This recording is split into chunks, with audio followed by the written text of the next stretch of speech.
I came to my son's house for Thanksgiving dinner, with gifts in my hands and my heart full of warmth. But his wife was cold. "Old man, there's no place for you here." She put a plastic plate on the floor as if it were for a dog. My son laughed. "Eat like a dog." Silence froze like ice. Betrayal by blood cuts deeper than a knife. But then I said 4 words that changed everything, and they begged me for forgiveness. Before we continue, please subscribe to the channel and write in the comments what time it is where you are now. I pulled my truck into Evan's driveway and killed the engine. Through the windshield, I could see his house, all sharp angles and glass, the kind of modern architecture that screamed money. 3 luxury cars lined the street, a Mercedes, a BMW, a Tesla. I checked my reflection in the rearview mirror, smoothed down my collar. The button-down shirt was clean, pressed. I'd tried. The gifts sat beside me on the passenger seat. A designer toy for my grandchildren, $150 I couldn't really afford. Premium wine, $80. A restaurant gift card, $200. I'd wrapped them carefully, corners crisp. My hands were steady as I gathered them up and walked toward the front door. I helped build this, I thought. My money made this possible. The doorbell echoed inside. Footsteps approached. When Della opened the door, her eyes swept over me once, taking in my simple clothes, my aging face, and something cold flickered there before she stepped back. "You're here," she said. Not a greeting, a statement. "Happy Thanksgiving, Della. I brought some gifts for everyone." I held them up slightly. "You can put them somewhere." She didn't look at the packages, just moved aside, letting me squeeze past into the entryway. The house buzzed with conversation and laughter. A dozen people filled the living room, all strangers to me. Women in designer dresses, men in expensive casual wear, the kind of clothes that look effortless, but cost a month of my pension. They held wine glasses, smiled at each other with practiced ease. "Is Evan around?" I asked. "He's busy with guests. We have a full house today." Della was already turning away, moving back toward her people. I stood there holding the gifts, looking for somewhere to set them down. A side table near the entrance seemed appropriate. I placed them carefully next to a crystal vase and some decorator books. My wrapped packages looked cheap beside such elegance. Across the room I spotted Evan. He stood near the fireplace, gesturing animatedly to a man wearing a watch that probably cost more than my truck. When he saw me, he waved, casual, dismissive, but didn't come over. I tried to join a conversation near me. 3 women in their 40s paused when I approached. "Hello," I said. "I'm Simon, Evan's father." "Oh, how nice," one of them said. Her smile was polite, empty. "And what do you do?" "I'm a retired firefighter." "Oh, how nice," she repeated, and immediately turned back to her friends. Their bodies angled away, closing me out. I moved toward Evan. He was deep in conversation, but I needed to connect with someone in this room. "Hey, son, good to see you." He barely glanced at me. "Hey, Dad, glad you could make it. This is Marcus. He owns the commercial real estate firm downtown." Marcus extended a limp hand. "Pleasure." "I wanted to catch up," I said to Evan. "It's been a while since—" "Yeah, we'll talk later." He was already turning back to Marcus. "So tell me about that property deal you mentioned." I stood there for another moment, invisible. Then I moved away. Above the fireplace, a framed photo caught my attention. Evan as a boy, maybe 8 years old, sitting on my shoulders at a fire station open house, his gap-toothed grin, my proud smile. I remembered that day, teaching him how the equipment worked, letting him wear my helmet. Other memories flashed. Bike riding lessons in the park, Saturday morning pancakes, soccer games where I cheered until my voice went raw. When had we lost that? "Everyone, dinner's ready!" Della's voice cut through the chatter. The crowd moved like a wave toward the dining room. I followed, my stomach tight with anticipation. Maybe at the table, Evan and I could talk properly. The dining room gleamed. Crystal glasses caught the light. Fine china sat at each place, the pattern delicate and expensive. Elegant centerpieces ran down the middle of the long table. I counted the chairs. 12 settings. 12 people. Guests found their seats with easy familiarity, as if they'd done this before. Della directed traffic, placing people strategically. Evan took the head of the table, grinning, relaxed. His important guests flanked him. I stood at the end, waiting. People filled in around me, leaving me standing alone. 5 seconds passed. 10. Everyone else was settling in, unfolding napkins, reaching for water glasses. Where should I sit? My voice came out quieter than I intended. Della turned, and in her hands was a plastic plate. Bright red, the kind used at children's birthday parties. Cheap. Flimsy. Simon, I'm sorry, but all the seats are taken. We weren't expecting such a full house this year. The room's noise dimmed. People were looking now. But I told Evan I was coming, I said. We talked last week. Did you? Well, it must have slipped his mind. She walked toward me, holding that plastic plate. Anyway, you can eat here. She set it on the floor, right there by the doorway, next to where people had left their shoes. The room went silent. Every eye turned to me, then to the plate on the floor. Evan's laugh broke the quiet. Not nervous, genuine amusement. Come on, Dad, eat like a dog. You're used to simple living, right? Firefighters aren't exactly picky eaters. A woman gasped softly. A man coughed. Someone looked away. Della returned to her seat, as if nothing had happened. Let's all sit down. The turkey is getting cold. I stared at that plastic plate, red against the hardwood floor, a child's plate. Less than a plate, an insult made tangible. I looked up at my son, searched his face for shame, regret, recognition that he'd crossed a line. Found none. Just that careless smirk, that easy confidence of a man who thought he could do anything without consequence. My hands began to shake. Not from weakness, from fury rising in my chest like a wave I could barely control. I looked at each face around that table, saw their expensive clothes, their uncomfortable expressions, their complicity. These people who'd never risked anything, never run into a burning building, never given everything for someone they loved. The room held its breath. I reached down slowly. My knees cracked. I was 64, not young anymore. My fingers closed around the plastic plate. It weighed nothing. I straightened, holding it at chest level. My jaw tightened. I stared at my son across that gleaming table with all his important friends. The silence stretched. I set the plate down, not throwing it, not handing it back, just placing it carefully on the floor with precise control. When I straightened, my eyes locked on Evan's. I remember everything. 4 words. Quiet. Clear. They cut through the room like a blade. Evan's smirk faltered. What? What's that supposed to mean? I turned toward the door. Didn't run, didn't storm out. Just walked with steady purpose. You'll find out, I said without looking back. Simon, don't be childish. It's just dinner. Della's voice had that sharp edge she used when things weren't going according to plan. Dad, come on, don't be dramatic. Dad, I heard him calling after me, but I was already opening the front door. The cool evening air hit my face. I stepped out and closed the door quietly behind me. Not a slam.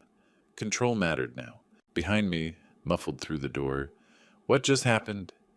Della's response, dismissive. He's always been overly sensitive. Outside, the November air cleared my head slightly. I walked to my truck, my legs moving automatically. When I reached for my keys, my hands were shaking so badly, I dropped them twice before getting the door open. I sat in the driver's seat for a full minute, staring at nothing. Started the engine, put it in drive. As I pulled away from that perfect house, I glanced in the rearview mirror. All those luxury cars still parked there, warm light spilling from the windows. They were inside celebrating, and I was driving away alone. The route home blurred past. I missed my turn off the highway, had to circle back. My knuckles were white on the steering wheel. Passing a car wash triggered the first memory. 2020. Evan in my kitchen, laptop open, showing me glossy photos of luxury cars. His eyes bright with excitement. Dad, I've got this incredible opportunity. Gordon Premium Auto Detailing. High-end car care for luxury vehicles. But I need $45,000 to start. That's a lot of money, son. I know, but it's an investment. In 2 years, I'll pay you back with interest. This is going to make our family name mean something. You really think you can do this? Dad, I promise. Trust me. I remembered writing that check, the way my hand had cramped slightly from the large numbers. Evan hugging me tight, his voice thick with emotion.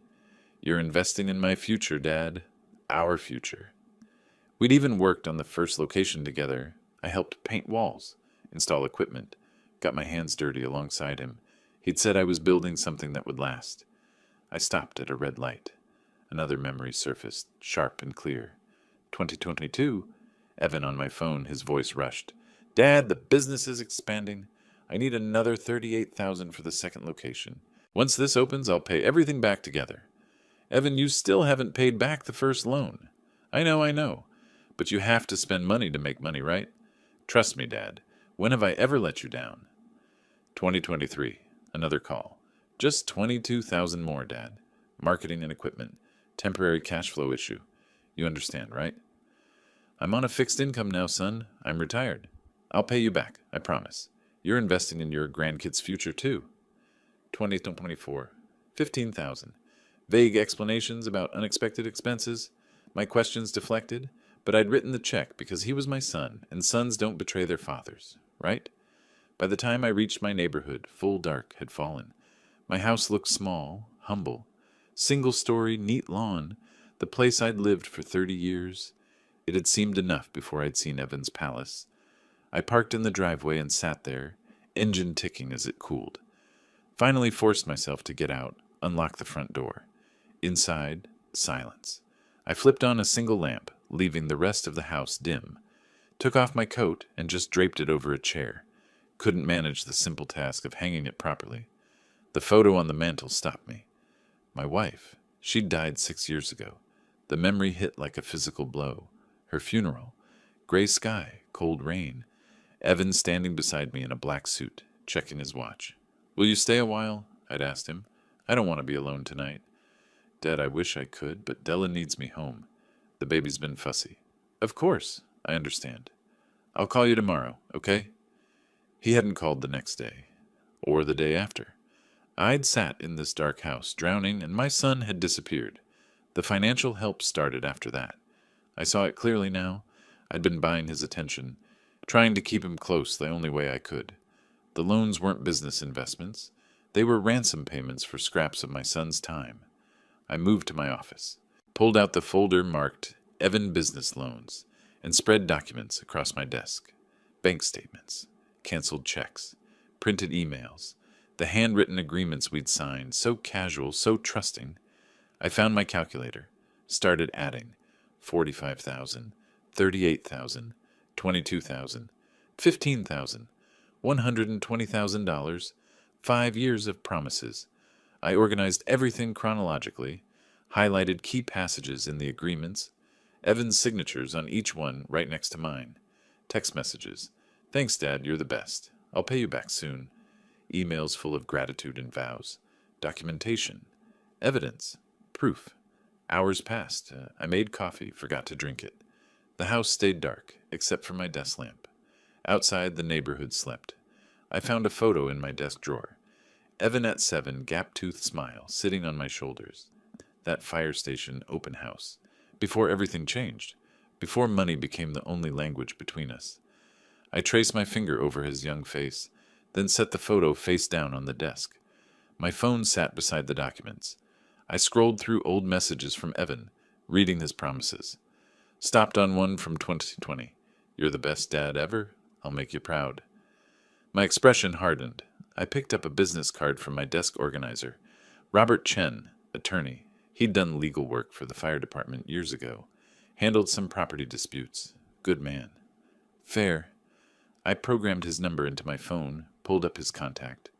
Dawn light began creeping through the window, turning the sky from black to gray.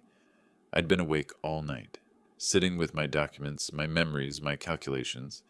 My thumb hovered over the call button. $120,000. 5 years of manipulation. Tonight's humiliation. The plastic plate on the floor. My son's laughter, eating like a dog. I looked at young Evan's photo again, still face down, then at my phone. The hurt was transforming into something else. Something harder, colder, something that felt like justice. I took a deep breath. I made the call at 8 the next morning. My finger pressed the numbers with steady purpose. No hesitation left in me. The fire department's legal aid hotline for retirees connected me with a counselor who listened without interruption. I need advice about recovering money I loaned to a family member, I said. My son, he's refusing to pay it back. I'm sorry you're dealing with this. Her voice carried genuine sympathy. These situations are always painful. Do you have any written agreements or documentation? Yes. Loan agreements he signed, bank statements, text messages promising repayment. Everything. That's good. That's very good. Papers rustled on her end. Let me give you the name of an attorney who specializes in these cases. Thomas Brennan. He's helped other retirees in similar situations. I wrote the name down carefully. Thank you. I need to do this right. The next few days, I became someone I recognized from my firefighting years.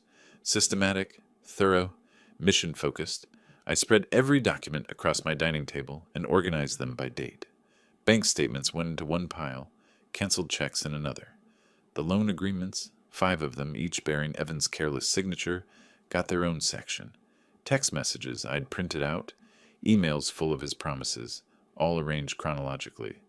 I bought a 3-ring binder and sheet protectors, created dividers with labeled tabs, wrote a timeline on legal paper. November 2020, first loan, $45,000. March 2022, second loan, $38,000. Each entry included the amount, Evan's stated purpose, his promise of repayment. By the time I finished, the folder looked professional, official, the kind of evidence that spoke for itself. The work helped, turning grief into data, betrayal into proof. My hands stayed busy while my mind stayed sharp. Brennan's office occupied the 3rd floor of a modest building in downtown Phoenix. The waiting room held outdated magazines and a tired receptionist behind scratched glass. When he called me in, I stood, shook his hand with the firm grip my father taught me. His office smelled like old paper and coffee. He gestured to a chair across from his desk, and I sat, opening my folder with care. "This is thorough," Brennan said, flipping through pages. He was late 50s, graying at the temples, reading glasses perched on his nose. "You've documented everything well. Mr. Gordon, under Arizona law, we can pursue this. Family loans are enforceable contracts if there's evidence of intent to repay. So I have a case. You have the foundation of a case." He set down one document, picked up another. "But I'll be honest, we need more. We need proof your son used this money for the stated business purposes and evidence of his current financial capacity. That's where investigation comes in." My chest tightened. "How long will this take?" "If we file suit, 4 to 6 months to get to court, maybe longer if they fight it." I looked at Evan's signature on one of the agreements. The ink slightly smudged where his hand had moved too fast. I waited 5 years for him to do the right thing. I can wait 6 more months for justice. Brennan recommended a private investigator that same afternoon. I met Wendy Torres at a coffee shop 2 blocks from his office. She arrived exactly on time. Black blazer and direct eye contact, notebook already open on the table. "I need to be clear about what I can and can't do," she said after we'd exchanged basic pleasantries. "I can verify business filings, check public records, observe operations. In Arizona, I can record conversations I'm part of. That's legal here. But I can't hack computers or trespass on private property. I just need the truth." I wrapped both hands around my coffee cup. "What's his business really like? Is he actually successful, or is it all for show?" "I'll find out. Give me 2 weeks for the initial investigation. I'll document everything legally admissible." "That's all I'm asking for. Facts." She smiled slightly. "You'd be surprised how often facts are enough." Her fee was steep, $150 per hour plus expenses. I signed her contract with hands that only trembled slightly. This was money I couldn't easily spare, but Brennan had been clear. Without evidence, I had nothing but old promises and hurt feelings. As I sat in my truck afterward, engine idling in the parking lot, I thought about Evan and Della at that table. Their wealthy friends, their expensive clothes, their need to appear successful. The lawsuit would hurt them financially, assuming I won, but there was something else they cared about even more than money: their reputation. The idea planted itself in my mind like a seed. I didn't know how to use it yet, but I knew it mattered. Legal revenge was one path. Social consequences might be another. A few days later, I drove to the cemetery with flowers. White roses, my wife's favorite. I'd passed a small shop called Desert Bloom dozens of times without stopping, but today I pulled into the lot. Inside, the air smelled green and alive. A woman around my age stood behind the counter, arranging carnations in a vase. She looked up and smiled. the first genuine smile I'd seen directed at me in weeks. "Can I help you find something?" "White roses," I said, "for my wife's grave." "These ones are beautiful. They're popular this time of year." She selected a dozen with careful hands, wrapping them in brown paper. "I'm sorry for your loss. How long has it been?" 6 years, but some days it feels like yesterday." Her eyes softened with understanding. "I lost my husband 4 years ago. The missing doesn't really go away, does it? It just becomes part of you." Something in my chest loosened at her words. "No, it doesn't go away. I'm Gloria, by the way. Come back any time. Flowers have a way of helping, even just being around them." I paid for the roses and left, but her name stayed with me. Gloria, the warmth in her voice, the recognition of shared pain. At the cemetery, I knelt beside the headstone and placed the flowers in the built-in vase. Usually I talk to my wife here. Updates about life, apologies for not visiting more often. Today I stayed quiet, just knelt in the grass with my hand on the cold stone. "I'm doing something you probably wouldn't approve of," I finally said. "Going after Evan legally. But you didn't see how he treated me. You didn't see the person he's become." Wind moved through nearby trees. A bird called somewhere close. "I met someone today, just briefly. A woman at the flower shop. She was kind. I'd forgotten what that felt like." I touched the stone once more, then stood. My knees protested. 64 years old, body remembering every fire I'd run into, every ladder I'd climbed. Driving home, I thought about Gloria's face. Not my grief, not Evan's betrayal, but that unexpected moment of human kindness from a stranger who understood loss. As I pulled into my driveway, I realized something had shifted. I wasn't just planning revenge. I was starting to imagine what life might look like after. 2 weeks later, Wendy called. "We need to meet," she said. "I've got information you'll want to see in person." The diner she chose sat on the edge of downtown Phoenix, the kind of place with cracked vinyl booths and coffee that tasted like burnt rubber. She was already there when I arrived, folder open in front of her. I slid into the booth across from her. She didn't waste time. "Your son's in trouble." She turned the folder so I could see. Photographs, documents, printed screenshots. "The business looks good from outside, but the books tell a different story." She laid out photos of Evan's 3 locations. Gordon Premium Auto Detailing, each with expensive signage and clean storefronts. Then she showed me the collection notices she'd photographed through windows. Past due rent payments. Final warnings. How bad is it? 2 of 3 locations losing money. $180,000 in bank debt. Behind on rent at 2 properties. If he doesn't turn it around soon, he's looking at bankruptcy. I stared at the numbers, the notices, the evidence of failure hidden behind that successful facade. So he needed my money just to stay afloat. More than that, he still needs money. That's probably why he cut you off. You weren't useful anymore after you retired. The words hit like a physical blow, but I kept my face neutral. That's exactly what happened. Wendy pulled out her phone, scrolled to a website. "One more thing. They're throwing a charity gala next month. Fancy event, $500 per ticket. They're all over social media playing the generous benefactors." She showed me the screen. Evan and Della in formal wear, arms around each other, smiling at the camera. The event description talked about community leadership, giving back, supporting children's literacy. I felt something cold settle in my chest. Benefactors. They won't pay back the man who funded their life, but they'll throw a party to look charitable. The hypocrisy is pretty breathtaking. Thought you'd want to know. I do. I studied the date, December 15th, less than 3 weeks away. This is perfect, actually. Perfect how? I'm not sure yet, but I'll figure it out. I took copies of everything, thanked Wendy, asked her to keep monitoring their social media. Then I drove straight to Brennan's office with the evidence.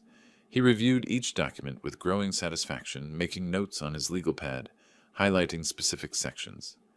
"This strengthens our case significantly," he said. "It shows he received money, used it for businesses claimed, but mismanaged funds.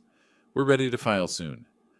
I left his office feeling the legal side was solid, but my mind kept returning to that gala photograph. Evan's confident smile, Della's elegant dress, their performance of generosity and success. 3 days later, I returned to Desert Bloom. Gloria looked up from a floral arrangement when the bell chimed. Her face brightened with recognition. Back so soon? I wanted to ask about ordering flowers for an event. It was half excuse, half genuine inquiry. Do you do arrangements for large gatherings? She led me to a portfolio, flipping through photos of weddings, corporate events, elaborate displays. Her hands moved with practiced grace, pointing out different styles and options. What kind of event? She asked. I'm not entirely sure yet. The truth slipped out before I could stop it. It's complicated. She set down the portfolio, studied my face. Last time you were here, you mentioned a family situation. Is it getting any better? I found myself telling her more than I'd intended. About the money, about Evan's refusal to pay it back, about discovering his business was failing while he pretended to be successful. Your son? She looked genuinely shocked. The one you were visiting for Thanksgiving? That same son. I helped fund his business for years. Now that I'm retired and can't give more, I'm disposable. That's cruel. I'm sorry, Simon. I'm taking legal action. Hired a lawyer, investigator. I'm done being the understanding father. She nodded slowly. Good. You deserve better. We talked for another 20 minutes. She told me about her own children. Daughter in Portland. Son in Charlotte. How they called on holidays but hadn't visited in 2 years. How she understood loneliness. Understood what it felt like when family disappointed you. The shop helps, she said. Flowers, customers, staying busy. But some days, she trailed off, then met my eyes. I close at 5. Would you like to get coffee sometime? The question surprised me. So did my immediate answer. Yes, I'd like that. We exchanged numbers. Agreed to meet the next day at a cafe in Central Phoenix. I left with a lightness I hadn't felt in weeks. The cafe had big windows and quiet corners. I arrived 5 minutes early, unusual for me, showing nerves I didn't want to acknowledge. When Gloria arrived, I stood awkwardly, unsure if I should hug her or shake hands. She solved it by touching my shoulder warmly before sitting. Tell me about being a firefighter, she said. You must have some incredible stories. 32 years of them. Some scary, some funny, some that still keep me awake at night. What made you do it? Run into burning buildings when everyone else runs out? I thought about it, watching steam rise from my coffee. Honestly, I liked helping people. Sounds simple, but that's what it was. You make a difference when you pull someone out of a fire or save their home. You still help people, don't you? Her insight caught me off guard. That's who you are? I try to be, even when they don't deserve it. Maybe it's time to help yourself first. We talked for over an hour. She told me about buying the flower shop 15 years ago, how it had saved her after her husband's death, how working with living things with beauty gave her purpose when grief threatened to swallow her whole. I told her about the firehouse, the brotherhood, the satisfaction of work that mattered, about my wife and the hole her absence left, about feeling lost in retirement, like I'd stopped being useful. You're not useless, Gloria said firmly. You're just between chapters. I realized I was smiling, had been smiling for the past 10 minutes. When was the last time that happened? When we finally left, we stood by our cars in the parking lot, neither wanting the conversation to end. I'm glad you came back to my shop that day, she said, her hand resting lightly on my arm. So am I. I drove home as the sun set, painting the desert sky orange and pink. In the passenger seat sat Wendy's folder, evidence of Evan's lies, proof of his failures, ammunition for the lawsuit.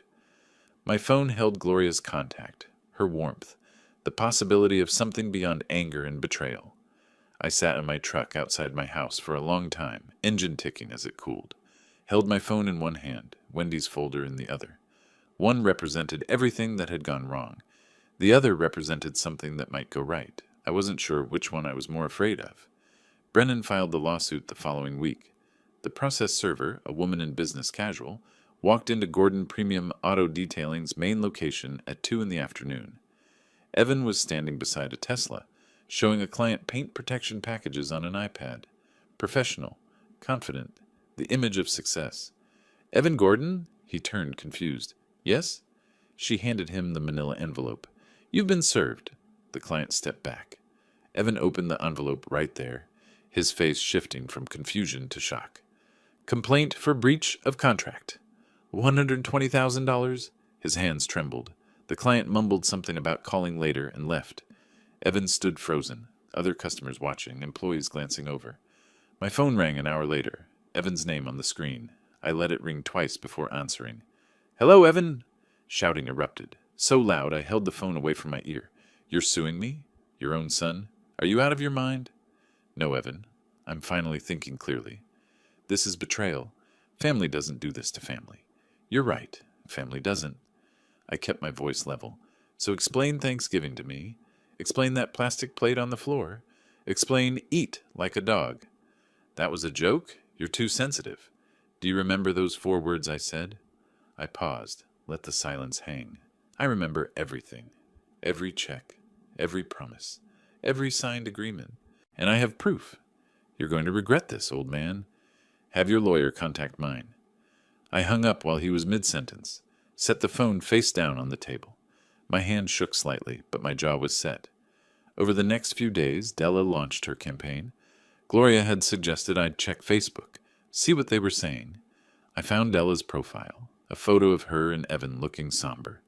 The caption talked about unexpected challenges and family situations that test your strength. The comments overflowed with support. "You two are so strong," and sending prayers. I scrolled through more posts, each one carefully crafted, hinting at my instability without naming me. I screenshot every one, evidence if I needed it. Then the phone calls started. "Simon, honey, I'm worried about you." My cousin Barbara, voice dripping concern. "Evan called me and he said you're confused about some money." "I'm not confused, Barbara. I loaned him $120,000 over 5 years. He signed agreements to repay. He never did. Now I'm suing." "But, Simon, are you sure you didn't give him that money? As gifts? Maybe you just forgot." "Barbara, I have documents, bank statements, his signature on loan agreements. I'm a retired firefighter, not a millionaire. I don't give 6-figure gifts." A pause. "Della said you've been having some difficulties, memory issues." "Della is lying." Each call followed the same pattern. Family members, old friends, all coached with the same narrative. Poor Simon, confused, needs help. Some I convinced with documentation. Others had already decided. Gloria met me for coffee 3 times that week. She listened to me vent about the calls, about Della's posts. She didn't just sympathize. She got angry. "They're gaslighting you. You know that, right?" "I know what they're doing." I stirred my coffee without drinking it. "It's just hard when people you've known for years look at you like you're losing it. You have documentation. You have a lawyer. You have the truth. Don't let them make you doubt any of that." "Some people won't even look at the evidence. They've already decided Evan's the victim. Then they're not worth your time. Focus on winning your case." She was right. She was absolutely right. That evening, Gloria invited me to her house for dinner. I arrived with a bottle of wine, nervous in a way I hadn't been since I was young.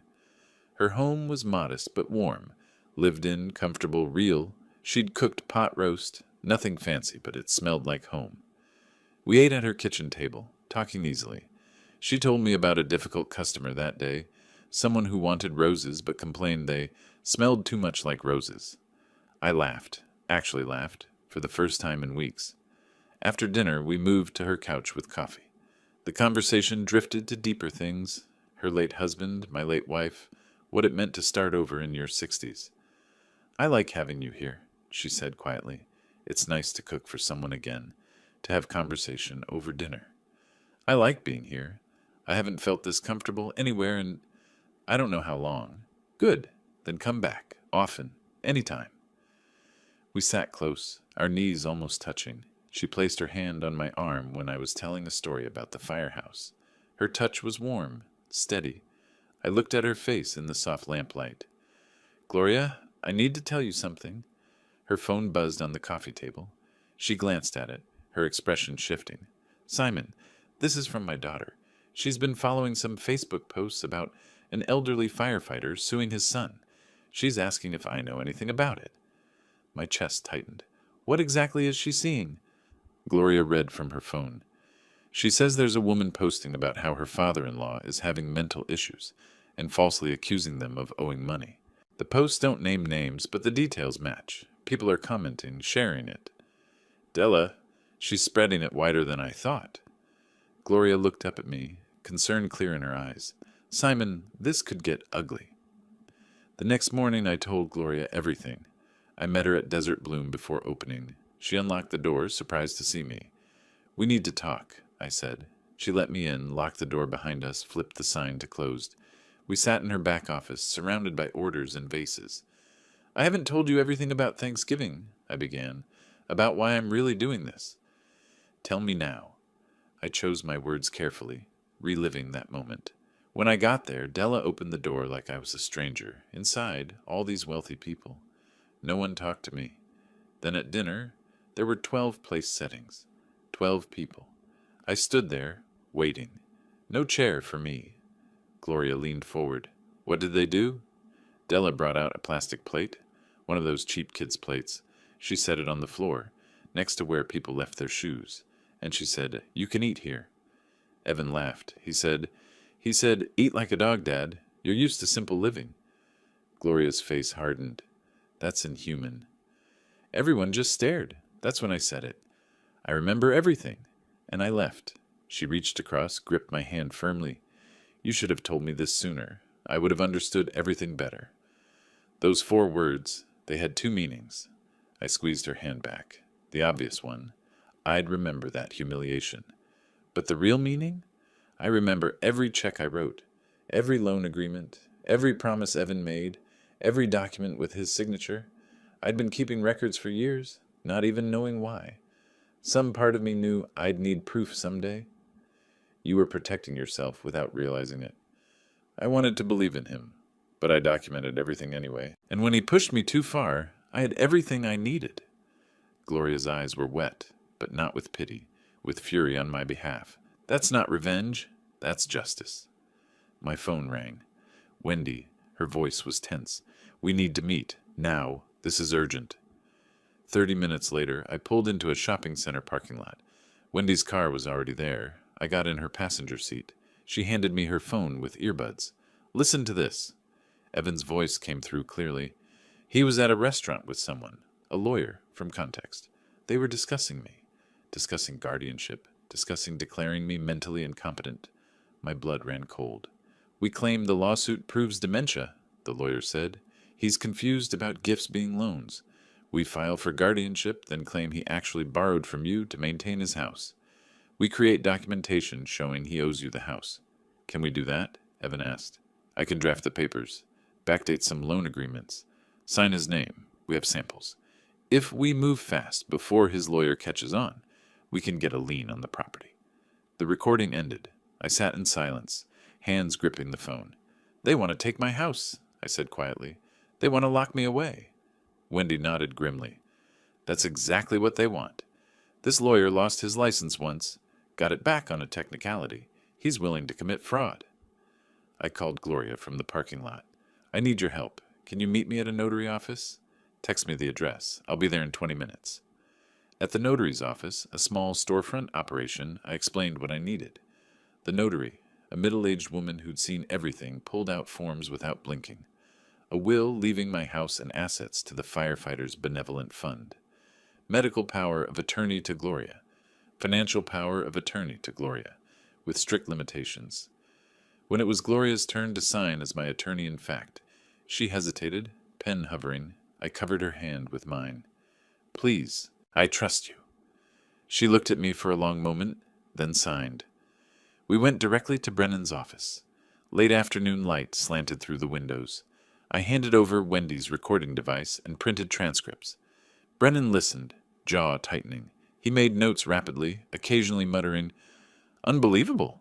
This is textbook elder abuse." He pulled up Arizona statutes on his computer, showing us criminal penalties. Then he started drafting motions, typing fast. After an hour, he handed me copies. We're filing these tomorrow morning, first thing. A restraining order preventing them from filing guardianship petitions or property claims. And I'm amending our complaint to include attempted fraud and conspiracy. He looked at me seriously. This actually strengthens our case, shows consciousness of guilt. But Simon, you need to understand. They're desperate. Desperate people are dangerous. Watch your back. He won't be alone, Gloria said firmly. I'll make sure of that. Evening fell as we left Brennan's office. The sky turned orange and purple. I started toward my truck, but Gloria stopped me. Leave it. We'll get it tomorrow. You're coming with me. She said it with finality. I nodded, got in her car. As she drove through Phoenix streets, we were mostly quiet, processing the day. Gloria reached over, briefly squeezed my hand on the armrest. I didn't let go. We drove the rest of the way holding hands. You're staying at my house, she said, for a few days at least. I don't want to put you in the middle of this. Evan and Della are. I'm already in the middle of it. I signed those documents. I'm your attorney in fact. More than that, I care about you. You're not facing them alone.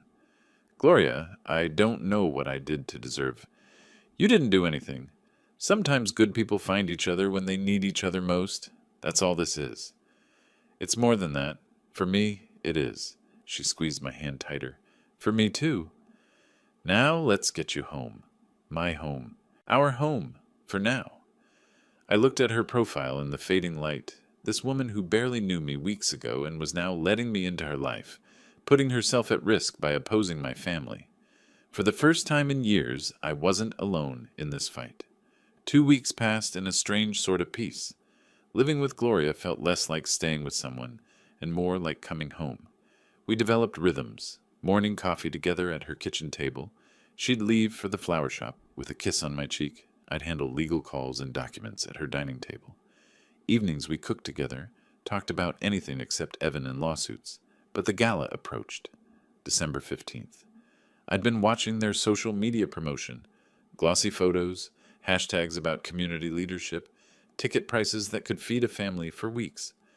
I made a phone call to the Firefighters Association president.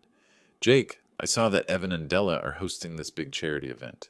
Made me think. We do charity work every day, just without the fancy venue. What are you thinking, Simon? Maybe it's time people remembered what real community service looks like. Retired guys living on pensions, still volunteering, still helping. Jake understood immediately. A newspaper piece. I know someone at the Chronicle. Just highlighting the good work. Nothing controversial, just truth. The reporter who interviewed me was young, earnest. She asked about my years of service, what retirement meant, how I stayed connected to the community. Gordon says he's proud to support the next generation, including his son Evan, an entrepreneur in Scottsdale. She wrote in her notes. I said it without irony. She didn't catch the subtext. Will you be at his charity gala this weekend? I'm not on the guest list, but that's fine. Different generations, different social circles. The article published December 15th. Phoenix Chronicle, local heroes section. My photo in old firefighter gear, 5 of us featured. Mine included that careful line about supporting my son. I bought the paper that morning, sat in Gloria's car reading it. Perfect. Just factual enough to seem innocent, positioned exactly right to raise questions. That evening, while the gala happened across town, Gloria and I stayed home. We cooked together, pasta with her late husband's recipe for marinara sauce, something she hadn't made in years. She said cooking it with me felt right, not sad. We ate by candlelight, talked about her daughter in Portland, about whether we should visit in spring. My phone buzzed. Text from Jake. Articles getting shared everywhere. Fire department's official page posted it. Good visibility. I smiled, set the phone aside. Everything went as planned? Gloria asked. Better than planned. Does it feel good? The revenge? I considered her question. It's not about feeling good. It's about them understanding that actions have consequences, that they can't just erase me and expect no one to notice. Later, I learned what happened at the gala. Wendy had a contact there, sent me details the next day. Evan and Della looked perfect. Him in a tuxedo, her in some designer gown. They worked the room, posed for photographers, played their roles flawlessly. Then guests started mentioning the article. I saw something wonderful in the Chronicle today. Your father's firefighter service. Such an impressive career. Evan deflected with vague smiles. Someone asked directly, Why isn't your father here tonight? This seems like the kind of event he'd appreciate. He's busy with other commitments, Evan managed, but the questions kept coming. Then Richard Chambers, one of Evan's business investors, cornered him near the bar. Evan, we need to talk about something I heard. There's a lawsuit. From your father. Over business loans? Is that accurate? Evan's smile went rigid. It's a misunderstanding. Family matter. Being resolved quietly. Except it's in court. Public record. And if you're disputing legitimate business loans from family, that makes me question your financial ethics. Our investment was based on trust. Della tried to intervene, but Chambers wasn't finished. Integrity matters in business. We'll be reviewing our position. The gala didn't collapse, but it ended in whispers. I wasn't there to see it, but I could imagine Della's frozen smile, Evan's mounting panic. I didn't need to watch them fall. Gloria found me later, scrolling through updates on my phone. She took it from my hands, set it on the coffee table. "Dance with me," she said. The radio was playing something soft from the 60s. I hesitated. I hadn't danced in decades, but took her hand. We moved slowly in the small space between couch and coffee table. She rested her head on my shoulder. "You're a terrible dancer," she murmured. I laughed. "I warned you." "I don't care. This is perfect." The music played. Outside, Phoenix glittered with December lights. Somewhere across town, Evan and Della were cleaning up after their compromised event. But here, in this small living room, I was exactly where I needed to be. "Gloria, I need to say something. I'm falling in love with you. I probably already have." She pulled back to look at me. "Probably? Definitely. Definitely have. Good. Because I'm already there, too." We continued dancing, closer now. My phone buzzed again on the table. Another update, another piece of fallout, but I didn't reach for it. As we danced in that small living room, the music soft and Gloria's hand warm in mine, I understood something I hadn't before. Winning wasn't about watching them fall. It was about building something worth more than revenge. Winter passed in a strange duality. January brought cold mornings and warm coffee. Gloria's hand in mine across the breakfast table. Newspapers read in comfortable silence. She'd leave for work, kiss the top of my head in passing, a casual intimacy that still amazed me. I'd moved more of my belongings to her house. We'd stopped discussing when I'd moved back. This was home now. But January also brought Evan's counterattack. His lawyers filed motion after motion, requests for continuances, discovery disputes, procedural challenges. Each one required Brennan to respond. Cost money, consumed time. The strategy was exhaustion. Make it too expensive, too draining, hope I'd settle for pennies, or give up entirely. Then came their counterclaim. $50,000 for emotional distress caused by my lawsuit. Brennan called it nuisance litigation, said it had no merit, but we'd have to respond. Della ramped up her social media presence, posts about toxic family dynamics, and elder manipulation tactics. Never naming me, but the details were unmistakable. Her friends commented supportively, creating an echo chamber of sympathy. Some posts went viral in certain circles. Young families victimized by greedy older relatives who gave gifts, then demanded return. I saw these posts. They stung. "Look at this," I showed Gloria one evening. "She's calling me a predator. Says I'm trying to steal their future." Gloria read it, then set my phone face down on the table. "She's lying. She knows she's lying. The question is, do you know that?" "Of course I know." "Then why are you letting it hurt you? These people don't matter. Her friends don't know you. They don't know the truth. Your lawyer knows. I know. The judge will know. That's all that matters." I exhaled slowly. "You're right. I know you're right. Let it roll off. Save your energy for the trial, and for us. We're more important than her lies." February brought evening walks around her neighborhood, planning our future between streetlights. "When this is over, really over, what do you want your life to look like?" Gloria asked. "Honestly, quiet, peaceful. I want to wake up without checking for legal motions." "With me?" "Yes, definitely with you. I've been thinking maybe I should sell my house, move in here officially if you want that." She stopped walking, turned to face me. "Are you asking what I think you're asking?" "Not marriage, not yet, but living together, really together, making this official." "Yes, absolutely yes." Her smile was immediate, certain. "I want that too." "You're sure? Because once this is really my address, you're stuck with me." She laughed. "I'm already stuck with you. Might as well make it official." Late February, Wendy called with urgent news. I met her at Gloria's house, both of us sitting on the couch while Wendy set up her laptop. "You need to hear this recording." Evan's voice came through the speakers, slurred with alcohol, frustrated. He was at a restaurant with his business partner, apparently unaware of Wendy's proximity. The old man thinks he'll win. He can't prove anything. I'll just forge more documents if I have to. Make it look like he's confused. The partner's voice warning, Evan, stop talking. I'm serious, whatever it takes. He's not getting that money. Wendy stopped the playback. This is from 3 days ago. He doesn't know I was there. I sat silent, processing. Gloria's hand found mine. Play it again, I said. The second time through, I took notes. Evan's exact words. The context. The admission of intent to commit fraud. This wasn't just evidence. It was proof of consciousness of guilt, admission of the debt's existence, threat of future crimes. Brennan reviewed it the next day via video call. His expression shifted from professional interest to something harder. With this recording, we don't just win the civil case. This is evidence of criminal intent. The DA might be interested. I don't want him in prison, I said. I just want my money and my dignity. That's your choice. But this recording means he won't fight anymore. He can't win. Late February, Gloria and I sat in Brennan's office for trial preparation. Sunlight slanted through the windows. Brennan laid out the strategy, my testimony, the documentation, the timeline of loans and broken promises, and now Evan's own recorded words. They've given us everything we need, Brennan said.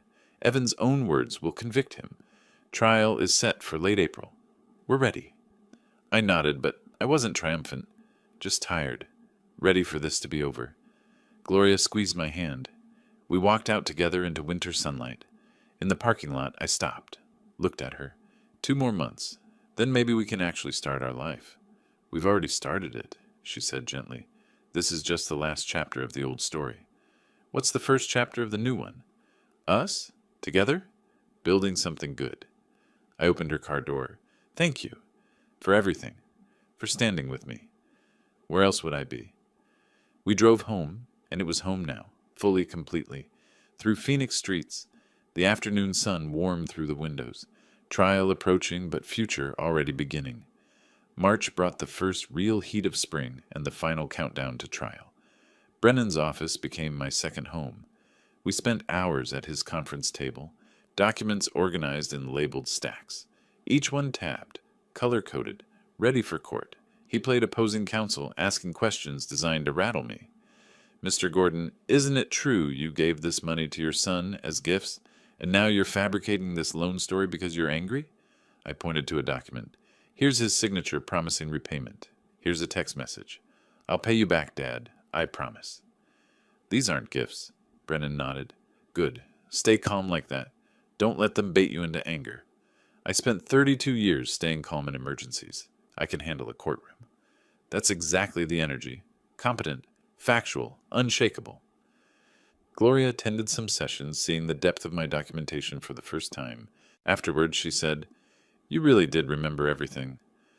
2 weeks before trial, I was at my house organizing boxes when I heard a car in the driveway. Evan's BMW. He got out looking haggard, wrinkled shirt, unshaved, dark circles under his eyes. We stood in the driveway, 10 feet apart. Dad, please. We need to talk. I crossed my arms, waited. I'll pay you back. $2,000 a month. I can do that. Just drop the lawsuit. You swore before, many times. I mean it now. I'm desperate. Della's threatening divorce. My business is falling apart. You're destroying my life. I'm not destroying anything. I'm holding you accountable. There's a difference. He started crying. I'm your son. How can you do this to your own son? I looked at him, really looked at him, saw not my little boy, but a man who'd made choices, who'd chosen to treat me like nothing. Evan, I would have forgiven the money, all of it. But that day, that Thanksgiving, that plastic plate on the floor, you showed me exactly what I am to you. Nothing.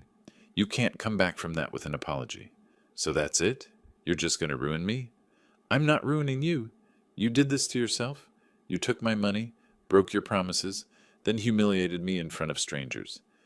Actions have consequences, Evan. That's something you never learned. His face shifted from pleading to fury. You'll regret this. When you're sitting alone in this house, bitter and miserable, you'll regret pushing me away. I'm not alone. I have people who actually care about me. Maybe that's something you'll learn when everyone else leaves you too. We're done. After this, you're not my father.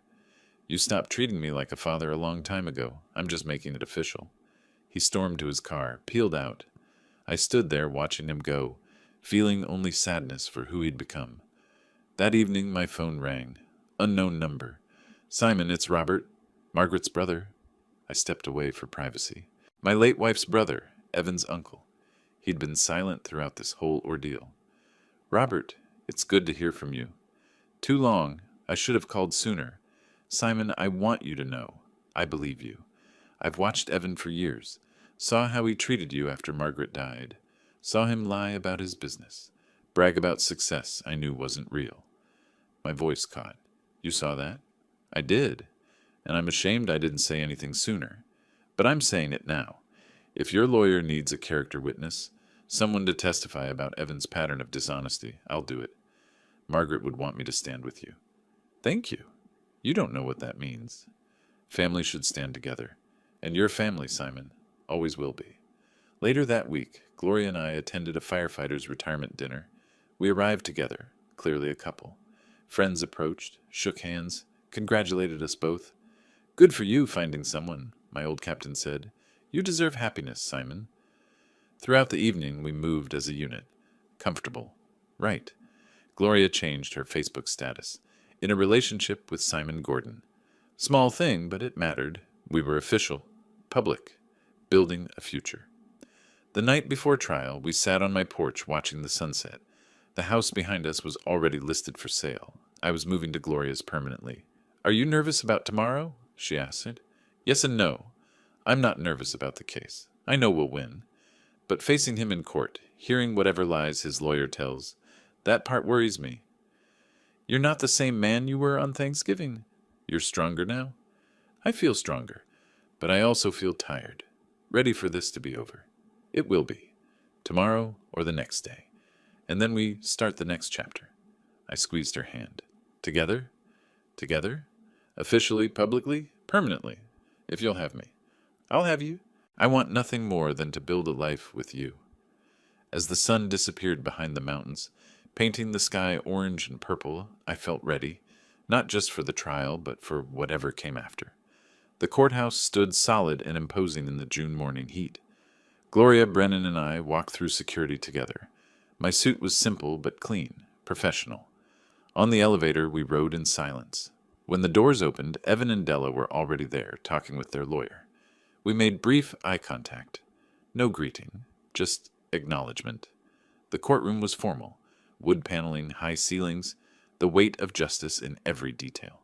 We took our seats at the plaintiff's table.